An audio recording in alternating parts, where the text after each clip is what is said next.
2023 की अगर हम बात करें इस साल की, तो कश्मीर में आतंकी हमले जो हुए हैं अब तक कुल 46 आतंकी हमले हुए हैं और इनमें से 51 आतंकियों को हमारे सुरक्षा बलों ने मार गिराया है।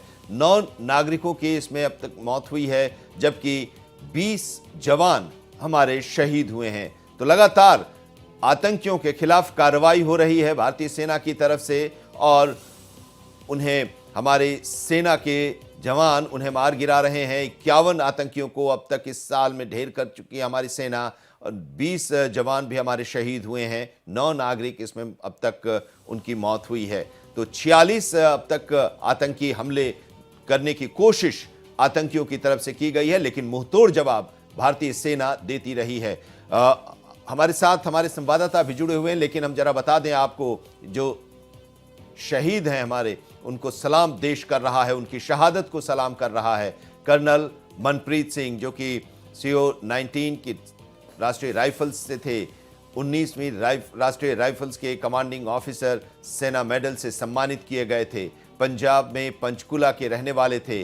मनप्रीत की एक बेटी और बेटा है और आशीष धनक मेजर 19वीं राष्ट्रीय राइफल्स के जो शहीद हुए हैं, 19वीं राष्ट्रीय राइफल्स के मेजर थे और हरियाणा के पानीपत के ये रहने वाले थे। अनंतनाग से पहले मेरठ में इनकी पोस्टिंग थी। जम्मू कश्मीर के DSP हुमायूं भट्ट की शहादत हुई है इस आतंकी मुठभेड़ में, आतंकी हमले में। जम्मू कश्मीर पुलिस में DSP थे। IG गुलाम हसन भट्ट के बेटे थे। भट्ट की 2 महीने की एक बेटी है। भारतीय सेना उस पूरे इलाके में कॉम्बिंग ऑपरेशन कर रही है, उस पूरे इलाके को घेर ली है और उस इलाके में आतंकियों की खोज भारतीय सेना की तरफ से की जा रही है। कल आतंकी फरार हो गए थे, लेकिन उनके कुछ सामान वहां पर पड़े थे और उसकी बरामदगी हुई है और फिर अब एक बार फिर से भारतीय सेना कॉम्बिंग ऑपरेशन जारी रखी हुई है। और ये जो तस्वीर हम आपको दिखा रहे हैं, ये शहीद DSP के अंतिम संस्कार के दौरान की तिरंगे में लिपटा उनका पार्थिव शरीर, जिसे श्रद्धांजलि अर्पित की गई, सलामी दी गई। उपराज्यपाल मनोज सिन्हा ने अपनी श्रद्धांजलि अर्पित की। देश इन शहीदों की शहादत को सलाम कर रहा है और हमारे जांबाज सेना एक बार फिर से उस इलाके में कॉम्बिंग ऑपरेशन और उस कॉम्बिंग ऑपरेशन के जरिए उन आतंकियों की धरपकड़ की लगातार कोशिश चल रही है।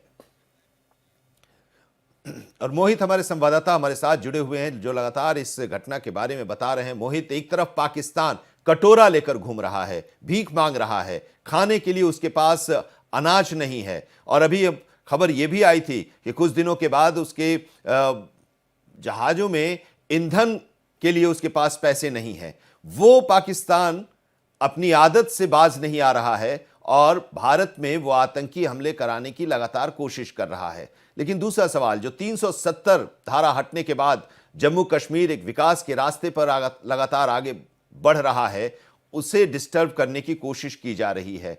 कौन है वो लोग जो इन आतंकियों को संरक्षण दे रहे हैं? वहां तक हमारी सेना पहुंच रही है, हमारे सुरक्षा बल पहुंच रहे हैं। आनंद, ये वही लोग हैं जिनके घर में ना डाटा है ना आटा है और जिनके गाल पे वर्ल्ड बैंक का चाटा है। और आप देखिए कि वर्ल्ड बैंक लगातार पाकिस्तान को लतियाता रहता है, लेकिन पाकिस्तान है कि वो हमेशा अपनी हरकतों से बाज नहीं आता है।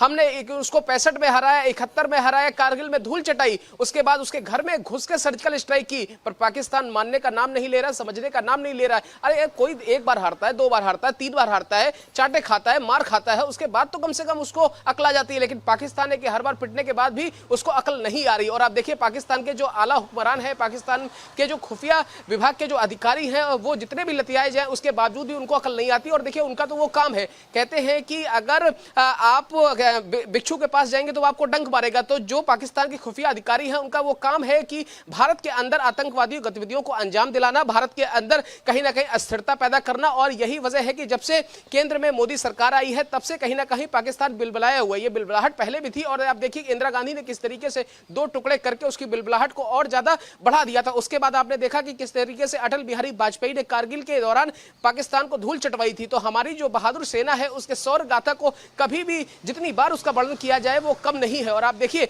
मैंने यही कहा, उनके पास ना डाटा है ना आटा है, और आटा भी उनके पास 200 रुपए किलो से ज्यादा की बिक्री हो रही थी एक समय में वहां पर। आपने देखा किस तरीके से वहां पर पाकिस्तान के अंदर लोग जो थे, हुक्मरान जो थे, वो भाग रहे थे, आटे की बोरियां लेकर भाग रहे थे। और पाकिस्तान के अंदर आपने कुछ टाइम पहले देखा कि नवाज शरीफ को किस तरीके से सजा सुनाई गई थी। उसके 2-4 साल बीते, उसके बाद आप देखिए कि वहां पर इमरान खान को भी किस तरीके से सजा सुनाई गई। तो पाकिस्तान के अंदर सब कुछ तो अपने आप में अस्थिर चल रहा है, लेकिन भारत के अंदर स्थिरता फैलाने के जो उसके मंसूबे हैं वो हर बार उस पर कहीं ना कहीं एक चलने की कोशिश करता है। लेकिन जो लीग है वो लीग से हटके भी वो काम नहीं कर पा रहा है। एक तरफ पाकिस्तान कई बार ये कहता है कि वो भारत के साथ मिलकर काम करना चाहता है, तो दूसरी तरफ वो आतंकवादी गतिविधियों को अंजाम दिलवाता है। और जिस तरीके से आप देखिए कि जिस तरीके से जम्मू कश्मीर के अंदर ये जो घटना हुई है ये बहुत दुखद है। इसकी जितनी भी भर्त्सना की जाए, निंदा की जाए, ये कम है। पर इतना जरूर है कि आज हमारी आंखें नम है, कल उनकी आंखें नम होंगी, क्योंकि जब हमारी सेना पाकिस्तान के अंदर घुस के मारेगी तो उस समय हर बड़े बड़े टीवी चैनल्स में यही खबर चल रही होगी कि भारत ने सर्जिकल स्ट्राइक की है, एक बार फिर से